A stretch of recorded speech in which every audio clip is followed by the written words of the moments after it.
മാടായിക്കാവിലെ പെരുങ്കളിയാട്ടം എന്നറിയപ്പെടുന്ന കലശ മഹോത്സവത്തിൽ പങ്കെടുക്കാൻ നൂറുകണക്കിന് ഭക്തജനങ്ങളാണ് ക്ഷേത്രത്തിൽ എത്തിച്ചേർന്നത്.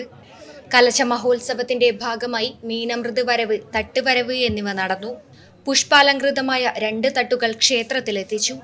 തുടർന്ന് ഭക്തജനങ്ങൾ ആവേശത്തോടെ തട്ടുപറിക്കുന്നു.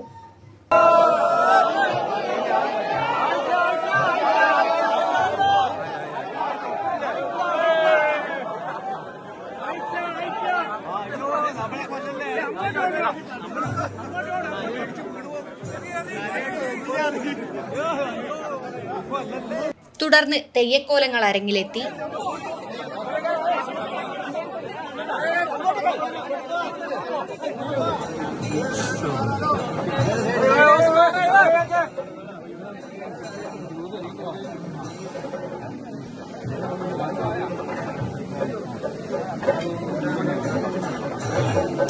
തിരുവർക്കാട്ട് ഭഗവതി, ക്ഷേത്രപാലകൻ, മാഞ്ഞാളമ്മ, വേട്ടുവച്ചേകവൻ, ചുഴലി ഭഗവതി, കാളരാത്രി, സോമേശ്വരി എന്നീ തെയ്യക്കോലങ്ങൾ ഭക്തജനങ്ങൾക്ക് അനുഗ്രഹം നൽകി.